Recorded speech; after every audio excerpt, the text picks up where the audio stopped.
Good morning all of you. मेरे सभी गुरुजनों को सबसे पहले सादर प्रणाम है और सभी से निवेदन है कि जो भी हमारी त्रुटियां हो उनको क्षमा करने की कोशिश करें। और आज हम समझने समझाने की प्रक्रिया को लेकर आगे बढ़ाते हैं और आज हम लोग जानेंगे थ्योरम 2 मैट्रिक्स से रिलेटेड।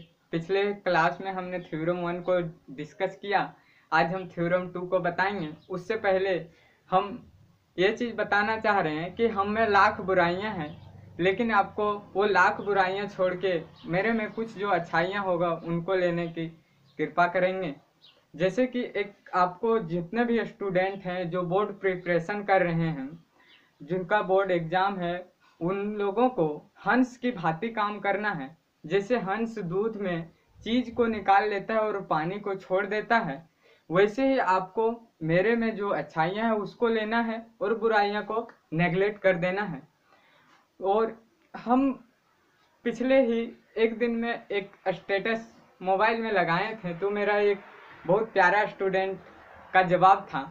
हमने स्टेटस लगाया था कि जो नफरत होती है वो दुनिया को बर्बाद कर देती है और जो मोहब्बत होती है वो खुद को बर्बाद कर देती है।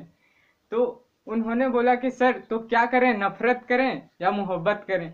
तो उनको मैं बताना चाहूँगा कि आपको एक ना ही प्रोटॉन बनना है ना ही इलेक्ट्रॉन बन के चक्कर लगाना है, आपको बस न्यूट्रल रहना है और उससे चलना है।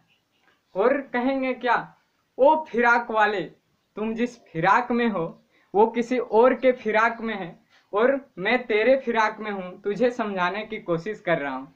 क्योंकि हम आपके गली मोहल्ले के ही लड़का हैं, आपसे भाई हैं, आपसे छोटे हैं।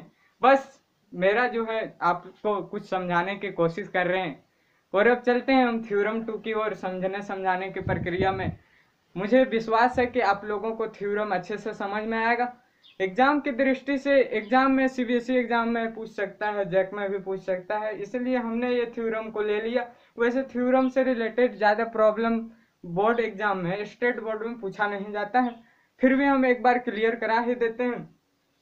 थ्योरम मेरा इस प्रकार है कि any square matrix can be expressed as the sum of a symmetric and a skew symmetric matrix.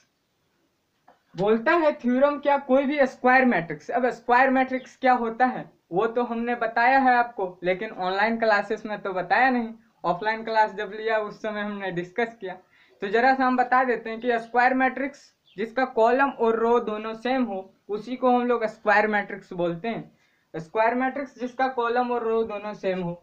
अब बोल रहा है कि एक तो सिमेट्रिक लेना है और एक तो स्क्विसिमेट्रिक लेना है, और वो उन लोगों का सम करते हैं तो स्क्वायर मैट्रिक्स होता है। स्क्वायर मैट्रिक्स को उन दो फॉर्म में तोड़ के हम लोग लिख सकते हैं, तो वो कैसे होता है उसको हम लोग को जानना है।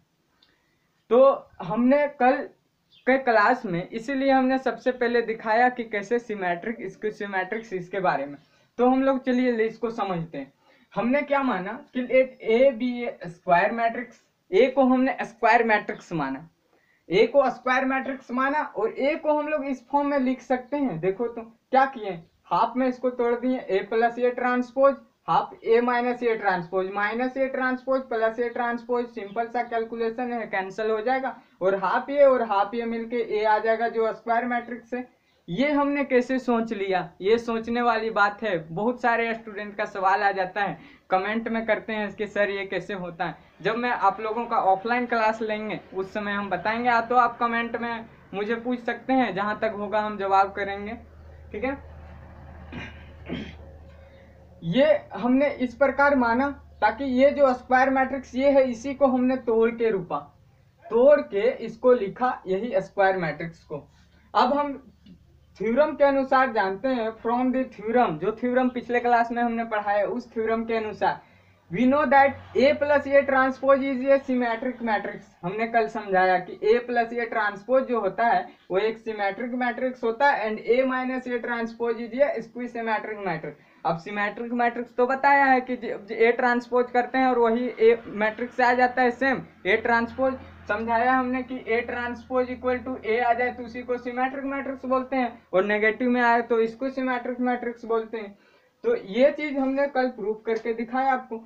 अब हम लोग को जानते हैं, हमने एक प्रॉपर्टी आप लोगों को क्लास में कराया था कि फॉर एनी मैट्रिक्स, यदि ए रहा एलिमेंट मैट्रिक्स रहा स्क्वायर मैट्रिक्स, तो उसमें जो भी कांस्टेंट टर्म का ट्रांसपोज करते हैं तो के ट्रांसपोज होता है, वेयर के इज क्या होता है, कांस्टेंट होता है, कोई भी एलिमेंट रह सकता है। तो हम क्या किए, ये कांस्टेंट जो है ये कांस्टेंट में, तो इससे पता चलता है कि ए प्लस ए ट्रांसपोज जो है वो सिमेट्रिक मैट्रिक्स होगा, सिमेट्रिक मैट्रिक्स होगा। और half A minus A transpose भी सिमेट्रिक मैट्रिक्स होगा। Thus any square matrix can be express as the sum of symmetric matrix and square symmetric matrix. मतलब कोई भी स्क्वायर मैट्रिक्स लेंगे तो हम लोग उसको दो रूप में तोड़ सकते हैं। एक तो तोड़ सकते हैं उसका सम के रूप में कि एक सिमेट्रिक मैट्रिक्स बनेगा और एक तो स्क्वायर सिमेट्रिक मैट्रिक्स बनेगा। और आप इसे नोट कीजिए और आशा है आप अच्छा से इसको क्लियर करेंगे।